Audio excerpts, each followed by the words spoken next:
O Livro dos Médiuns, capítulo 19, do papel dos médiuns nas comunicações espíritas, influência do espírito pessoal do médium, sistema dos médiuns inestes, aptidão de certos médiuns para coisas de que nada conhecem, línguas, música, desenho, etc., dissertação de um espírito sobre o papel dos médiuns. Ponto 223. Primeiro, no momento em que exerce a sua faculdade, está o médium em perfeito estado normal? Resposta: está, às vezes, no estado mais ou menos acentuado de crise. É o que o fadiga e é isso que necessita de repouso. Porém, habitualmente, seu estado não difere de modo sensível do estado normal, sobretudo se trata de médiums escreventes. Segundo, as comunicações escritas ou verbais também podem emanar do próprio espírito encarnado no médium? Resposta: a alma do médium pode comunicar-se, como a de qualquer outro. Se goza de certo grau de liberdade, recobra suas qualidades de espírito. Tendes a prova disso nas visitas que vos fazem as almas de pessoas vivas, as quais muitas vezes se comunicam convosco pela escrita, sem que as chameis. Porque ficais sabendo, entre os espíritos que evocais, alguns há que estão encarnados na terra. Eles, então, vos falam como espíritos, e não como homens, porque não se havia de dar o mesmo com o médium? Parte A. Não parece que esta explicação confirma a opinião dos que entendem que todas as comunicações provêm do espírito do médium e não do espírito estranho? Resposta: os que assim pensam só erram em dar caráter absoluto à opinião que sustentam, porquanto é fora de dúvida que o espírito do médium pode agir por si mesmo. Isso, porém, não é a razão para que os outros não atuem igualmente por seu intermediário. Quinto, as comunicações que provêm do espírito do médium são sempre inferiores às que possam ser dadas por outros espíritos? Resposta: sempre não, pois um espírito que não é o do médium pode ser de ordem inferior à deste e, então, falar menos sensatamente. É o que se vê no sonambulismo. Aí, as mais das vezes, quem se manifesta é o espírito do sonâmbulo, o qual não raro diz coisas muito boas.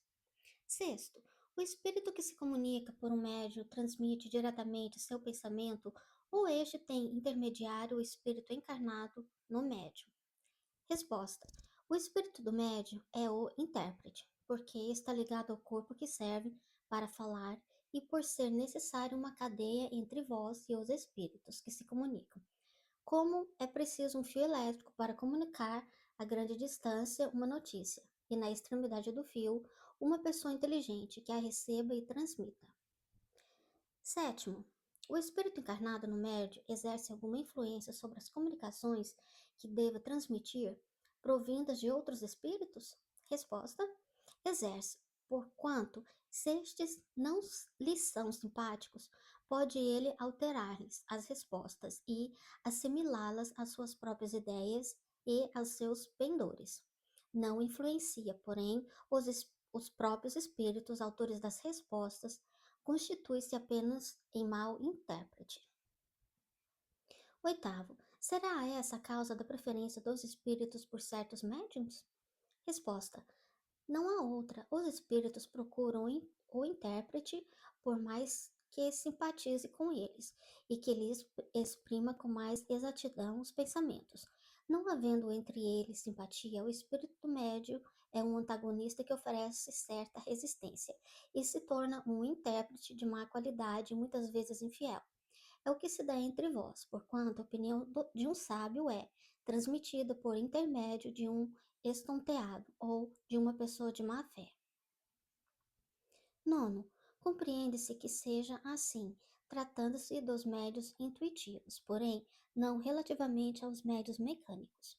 Resposta: é que ainda não percebeste bem o papel que desempenha o médium. Há aí uma lei que ainda não apanhaste.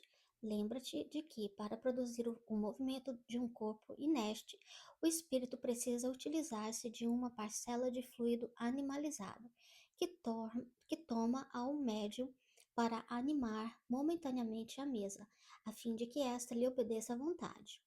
Pois bem, compreende igualmente que, para uma comunicação inteligente, ele precisa de um intermediário inteligente, e que esse intermediário é o espírito do médium. Questão A. Isto parece que não tem explicação ao que se chama mesas falantes, visto que, quando objetos inertes, como as mesas, pranchetas e cestas, dão respostas inteligentes, o espírito do médium, ao, se, ao que se nos afigura, nenhuma parte toma no fato. É um erro. O espírito pode dar ao corpo inerte uma vida fictícia momentânea, mas não pode dar inteligência. Jamais um corpo inerte foi inteligente. É, pois, o espírito do médium quem recebe, sem que saiba, o pensamento e o transmite, sucessivamente com o auxílio de diversos intermediários. Décimo, essas explicações resultam, ao que parece, que o espírito do médium nunca é completamente passivo? Resposta: é passivo quando não mistura suas próprias ideias com as do espírito que se comunica, mas nunca é inteiramente nulo. Seu concurso é sempre dispensável, como o de um intermediário, embora se trate dos que jamais médiums mecânicos se chamam. 11. Não haverá maior garantia de independência no médium mecânico do que um médico intuitivo? Resposta: sem dúvida alguma, e para certas comunicações é preferível um médium mecânico, mas quando se conhece as faculdades de um médium intuitivo, torna-se diferente conforme as circunstâncias. Quero dizer que há comunicações que exigem menos precisão. 12. Entre os diferentes sistemas que hão concebido para explicar os fenômenos espíritas, há um que proclama estar a verdadeira mediunidade no corpo completamente inerte, na cesta ou no papelão, por exemplo, que serve de instrumento, que o espírito manifestante se identifica com esse objeto e o torna, além de vivo, inteligente, donde o nome de médiuns inertes dado a esses objetos. Que pensais desse sistema? Resposta: pouco há que dizer a tal respeito, e é que, se o espírito transmitisse inteligência ao papelão, ao mesmo tempo que a vida, aquele escreveria sozinho, sem o concurso do médium. Fora singular que um homem inteligente se mudasse em máquina, e que um objeto inerte se tornasse inteligente. Esse é um dos muitos sistemas oriundos de ideias preconcebidas e de que caem, como tantos outros, ante a experiência e a observação. 13. Um fenômeno bem conhecido poderia abonar a opinião de que nós, corpos inertes, animados há mais do que a vida. 13. Um fenômeno bem conhecido poderia abonar a opinião de que nos corpos inertes animados há mais do que vida, o das mesas, cestas, etc., que, pelos seus movimentos, exprimem a cólera ou a afeição? Resposta: quando o homem agita colérico com pau, não é o pau que está presa de cólera, nem mesmo a mão que o segura, mas o pensamento que dirige a mão. As mesas e as cestas não são mais inteligentes do que o pau. Nenhum sentimento inteligente apresentam, apenas obedecem a uma inteligência. Numa palavra, o espírito não se transforma em cesta, nem nela se domicilicia. 14. Desde que não é racional atribuir-se inteligência a esses objetos, poder-se-á considerá-lo numa categoria de médiuns, dando-lhes o nome de médiuns inertes? Resposta: é uma questão de palavras que pouco nos importa, contanto que vos entendais. Sois livres de dar a um boneco o nome de homem. 15. Os espíritos só têm a linguagem do pensamento, não dispõem da linguagem articulada, pelo que só há para eles uma língua. Sendo assim, poderia um espírito exprimir-se por via mediúnica, uma língua que jamais falou quando vivo? E nesse caso, de onde tira as palavras de que se serve? Resposta: acabaste tu mesmo de responder a pergunta que formulaste, dizendo que os espíritos só têm uma língua, que é a do pensamento. Essa língua todos a compreendem, tanto os homens como os espíritos. O espírito errante, quando se dirige ao espírito encarnado do médium, não lhe fala francês nem inglês, porém a língua universal, que é a do pensamento. Para exprimir suas ideias numa língua articulada, transmissível, toma as palavras do vocabulário do médium. 16. Se é assim, só na língua do médium deveria ser possível ao espírito exprimir-se. Entretanto, é sabido que escreve em idiomas que o médium desconhece. Não há aí uma contradição? Resposta. Nota, primeiramente, que nem todos os médios são aptos a esse gênero de exercício e, depois, que os espíritos só acidentalmente a ele se prestam, quando julgam que isso pode ter alguma utilidade. Para as comunicações usuais e de certa extensão, preferem serviço de uma língua que seja familiar ao médium, porque lhes apresenta menos dificuldades materiais a vencer. 17. A aptidão de certos médios para escrever uma língua que lhes é estranha não provirá da circunstância de lhes ter sido familiar essa língua em outra existência e de haverem guardado a intuição dela? Resposta: é certo que isto se pode dar, mas não constitui regra. Com algum esforço, o espírito pode vencer momentaneamente a resistência material que encontra. É o que acontece quando o médium escreve, na língua que lhe é própria, palavras que não conhece. 18. Poderia uma pessoa analfabeta escrever como médium? Resposta: sim, mas é fácil de compreender que terá de vencer grande dificuldade mecânica, por faltar à mão o hábito do movimento necessário a formar letras. O mesmo sucede com os médios desenhistas que não sabem desenhar. 19. Poderia um médio, por muito inteligente, transmitir comunicações de ordem elevada? Resposta: sim, pela mesma razão porque um médico pode escrever uma língua que lhe seja desconhecida.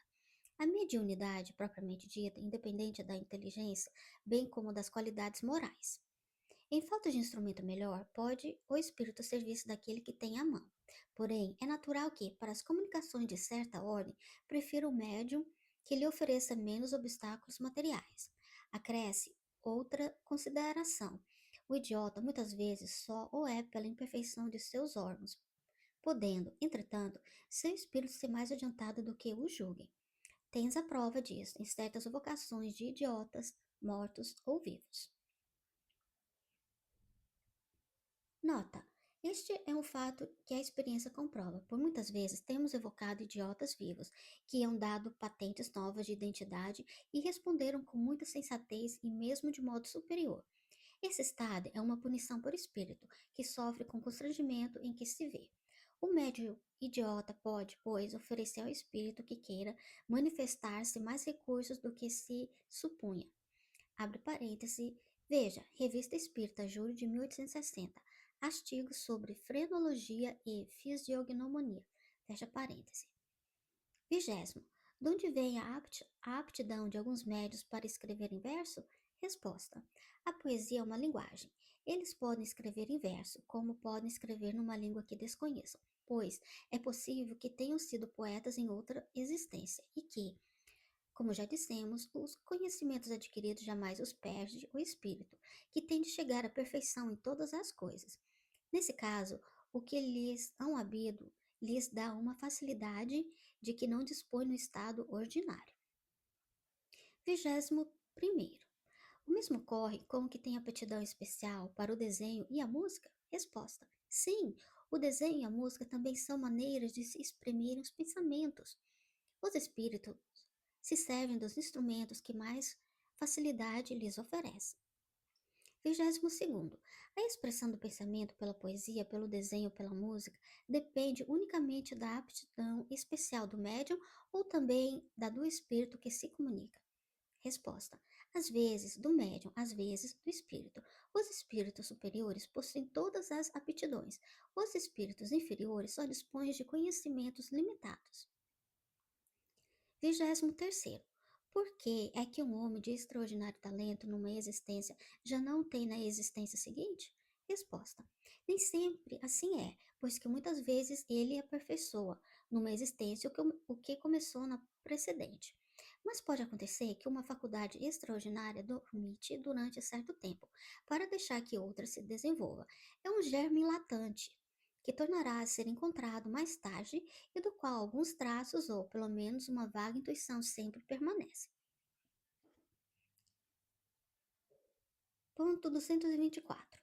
O espírito que se quer comunicar compreende sem dúvida todas as línguas, pois que As línguas são a expressão do pensamento, e é pelo pensamento que o espírito tem a compreensão de tudo. Mas, para exprimir esse pensamento, torna-se necessário um instrumento, e este é o médium. A alma do médium que recebe a comunicação de um terceiro não a pode transmitir senão pelos órgãos de seu corpo. Ora, esses órgãos não podem ter, para uma língua que o médico desconheça, a flexibilidade que apresentam para a que lhe é familiar. O médico que apenas sabe o francês poderá acidentalmente dar uma resposta em inglês, por exemplo, se ao espírito apraz fazê-lo. Porém, os espíritos que já acham muito lenta a linguagem humana em confronto com a rapidez do pensamento, tanto assim que a abreviam quanto podem, se impacientam com a resistência mecânica que encontram. Daí, nem sempre o fazerem. Essa também é a razão por que um médium novato que escreve penosa e lentamente, ainda que na sua própria língua em geral, não obtém mais do que respostas breves e sem desenvolvimento. Por isso, os espíritos recomendam que, com um médium assim, só lhes dirijam perguntas simples. Para as de grande alcance, faça-se um médio desenvolvido, que nenhuma dificuldade mecânica ofereça ao espírito. Ninguém tomaria para o seu ledor um estudante que estivesse aprendendo a soletrar. Um bom operário não gosta de serviço de maus instrumentos. Acrescentamos outra consideração de muita gravidade no que concerne às línguas estrangeiras. Os ensaios deste gênero são sempre feitos por curiosidade e por experiência. Ora, nada mais antipático aos espíritos do que as provas a que tentem sujeitá-los. A elas jamais se prestam os espíritos superiores, os quais se afastam, logo que se pretende entrar por esse caminho. Tanto se comprazem nas coisas úteis e sérias, quando lhes repugna ocuparem com coisas fúteis e sem objetivo. Dirão os incrédulos, para nos convencermos a esse fim é útil, porque pode granjear adeptos para a causa dos espíritos. A isto respondem os espíritos. A nossa causa não precisa dos que têm orgulho, bastante para se suporem indispensáveis. Chama-nos a nós o que queremos, e estes são quase sempre os mais pequeninos e os mais humildes. Fez Jesus os milagres que lhe pediam os escribas? E de que homem se serviu para revolucionar o mundo? Se quiseres convencer-vos de outros meios, dispondes que não há força. Começai por submeter-vos. Não é regular que o discípulo imponha sua vontade ao mestre. Daí decorre que, salvo algumas exceções, o médium exprime o pensamento dos espíritos pelos meios mecânicos que lhe estão à disposição, e também que a expressão desse pensamento pode e deve mesmo, as mais das vezes, ressentir-se da imperfeição de tais meios. Assim, o homem inculto, o campônio, pode dizer as mais belas coisas, expressar as mais elevadas e as mais filosóficas ideias, falando como campônio, porquanto, conforme se sabe, para os espíritos o pensamento a tudo sobrepuja. Isto responde a certas críticas a propósito das incorreções de estilo e de ortografia, que se imputam aos espíritos, mas que tanto podem provir deles, como do médium. Apegar-se a tais coisas não passa de futilidade, não é menos pueril que tenham a reproduzir estas incorreções com exatidão minuciosa, conforme o temos visto fazer algumas vezes. Lícito é, portanto, corrigi-las, sem o mínimo escrúpulo, a menos que caracterizem o espírito que se comunica, caso em que é bom conservá-las, como prova de identidade. Assim é, por exemplo, que temos visto um espírito escrever constantemente Julie, sem o S, falando a seu neto, porque, quando vivo, escrevia desse modo. Muito embora o neto que lhe servia de médium soubesse perfeitamente escrever o seu próprio nome. Item 225. A dissertação que se segue, dada espontaneamente por um espírito superior, que se revelou mediante comunicações de ordem elevadíssima, resume, de modo claro e completo, a questão do papel do médium. Qualquer que seja a natureza dos médios escreventes, quer mecânica ou semimecânicos, quer simplesmente intuitivos, não variam essencialmente os nossos processos de comunicação com eles. De fato, nós nos comunicamos com os espíritos encarnados dos médios, da mesma forma que com os espíritos propriamente ditos, tão só pela irradiação do nosso pensamento. Os nossos pensamentos não precisam de vestidura da palavra para serem compreendidos pelos espíritos, e todos os espíritos percebem os pensamentos que lhes desejamos transmitir, sendo suficiente que eles dirijamos esse que ele- sendo suficiente que lhes dirijamos esses pensamentos, e isso tem razão de suas faculdades intelectuais. Quer dizer que tal pensamento, tais ou quais espíritos o podem compreender, em virtude do adiantamento deles, ao passo que, para tais outros, por não despertarem nenhuma lembrança, nenhum conhecimento que lhes dormitem no fundo do coração ou do cérebro, esses mesmos pensamentos não lhes são perceptíveis. Neste caso, o espírito encarnado, que nos serve de médium, é mais apto a exprimir o nosso pensamento a outros encarnados, se bem não o compreenda, do que um espírito desencarnado, mas pouco adiantado, se fôssemos forçados a servir-nos dele, porquanto o ser terreno põe seu corpo, como instrumento, à nossa disposição, o que o espírito errante não pode fazer. Assim, quando encontramos em um médio o cérebro povoado de conhecimentos adquiridos na sua vida atual e o espírito rico de conhecimentos latentes obtidos em vidas anteriores, de natureza a nos facilitar as comunicações, dele de preferência nos servimos, porque com ele o fenômeno da comunicação se nos torna mais fácil do que com um médio de inteligência limitada e de escassos conhecimentos anteriormente adquiridos. Vamos fazer-nos compreensíveis por meio de algumas explicações claras e precisas. Com o médio cuja inteligência atual ou anterior se acha desenvolvida, o nosso pensamento se comunica instantaneamente de espírito a espírito, por uma faculdade peculiar à essência mesma do espírito. Nesse caso, encontramos no cérebro do médio os elementos próprios a dar ao nosso pensamento a vestidura da palavra que lhe responda, e isto quer o médium seja intuitivo, quer semi-mecânico ou inteiramente mecânico. Por essa razão, porque, seja qual for a diversidade dos espíritos que se comunicam com o médium, os ditados que este obtém, embora procedam de espíritos diferentes, trazem, quanto à forma e ao colorido, o cunho que lhe é pessoal.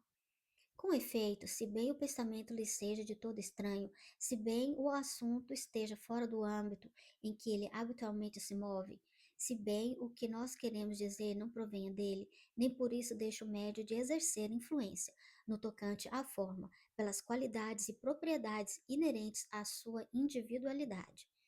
É exatamente como quando observais panoramas diversos, com lentes matizadas, verdes, brancas ou azuis, embora os panoramas ou objetos observados sejam inteiramente opostos e independentes, em absoluto um dos outros, não deixam por isso de afetar uma tonalidade que provém das cores das lentes. Ou melhor, comparemos médios a esses bocais cheios de líquidos coloridos e transparentes, que se veem nos monstruários dos laboratórios farmacêuticos. Pois bem, nós somos como luzes que clareiam certos panoramas morais, filosóficos e internos, por meio dos médiums azuis, verdes ou vermelhos, de tal sorte que os nossos raios luminosos, obrigados a passar através de vidros mais ou menos bem facetados, mais ou menos transparentes, isto é, de médios mais ou menos inteligentes, só chegam aos objetos que desejamos iluminar, tomando a coloração, ou melhor, a forma de dizer própria e particular desses médios. Enfim, para terminar com uma última comparação, nós, os espíritos, somos quais compositores de música que hão composto ou querem improvisar uma área e que só tem à mão ou um piano, um violino, uma flauta, um fagote ou uma gaita de 10 centavos. É incontestável que, com o piano, o violino ou a flauta, executaremos a nossa composição de modo muito compreensível para os ouvintes. Se bem sejam muito diferentes um dos outros, os sons produzidos pelo piano, pelo fagote ou pela clarineta, nem por isso a composição deixará de ser idêntica em qualquer desses instrumentos. A abstração feita dos matizes do som, mas só Se tivermos à nossa disposição uma gaita de 10 centavos, aí está para nós a dificuldade.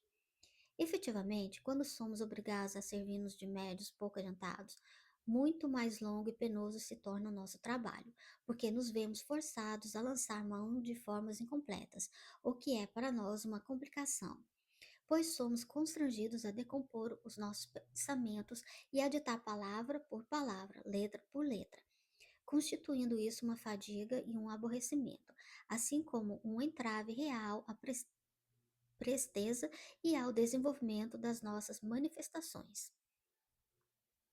Por isso é que gostamos de achar médios bem adestrados, bem aparelhados, munidos de materiais prontos a serem utilizados. Numa palavra, bons instrumentos, porque então o nosso perispírito, atuando sobre o daquele a quem mediunizamos, nada mais tem que fazer senão impulsionar a mão que nos serve de lapiseira ou caneta.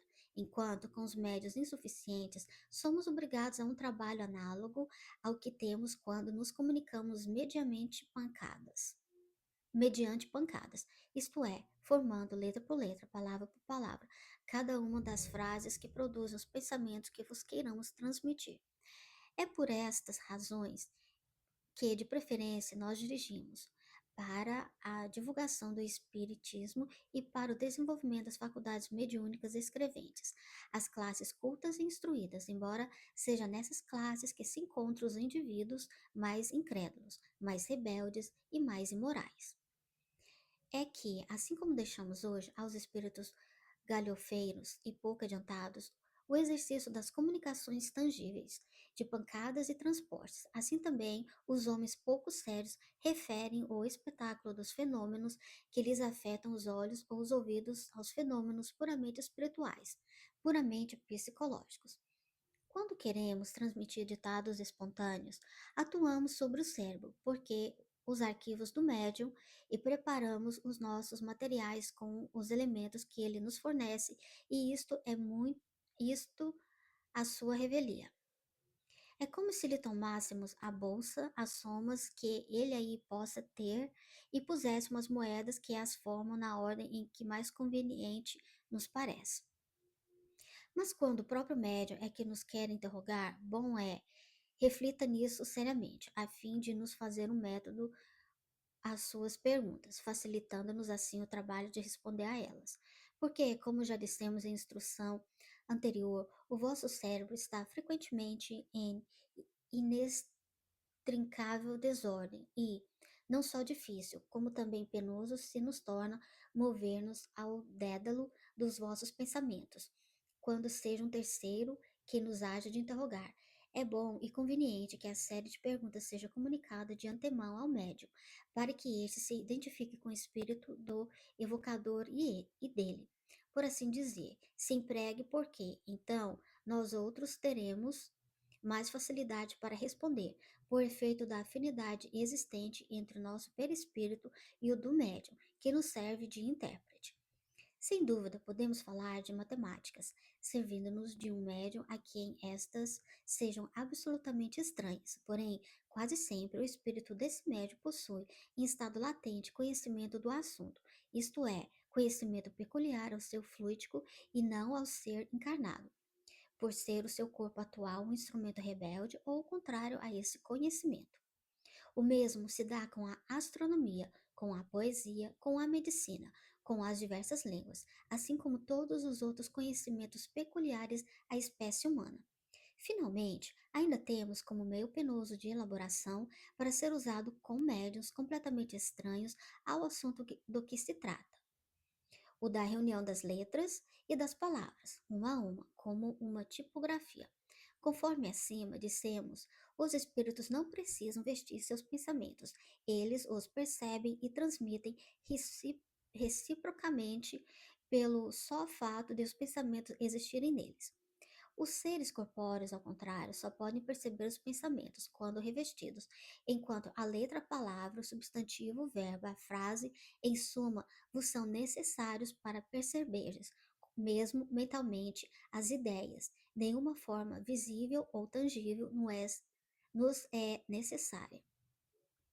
Dos espíritos Erasto e Timóteo. Nota: Esta análise do papel dos médios e dos processos pelos quais os espíritos se comunicam é tão clara quanto lógica. Dela decorre como princípio que o espírito aure não as suas ideias, porém os materiais de que necessita para exprimi-las no cérebro do médium, e que, quanto mais rico em materiais for esse cérebro, tanto mais fácil será a comunicação. Quando o espírito se exprime num idioma familiar ao médium, encontra neste inteiramente formadas palavras necessárias ao revestimento da ideia. Se o faz uma língua estranha ao médium, não encontra nestas palavras, mas apenas as letras. Por isso é que o espírito se vê obrigado a ditar, por assim dizer, letra a letra, tal qual como quem quisesse fazer que escrevesse alemão uma pessoa que desse idioma não conhece uma só palavra. Se o médium é analfabeto, nem mesmo as letras fornece ao espírito.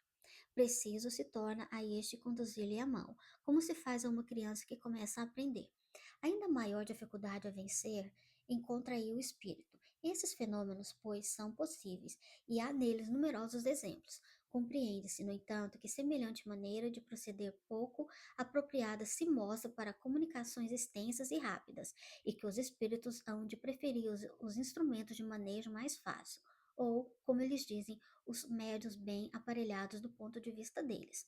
Se os que reclamam esses fenômenos como meio de se convencerem, estudassem previamente a teoria, haviam de saber em que condições excepcionais eles se produzem.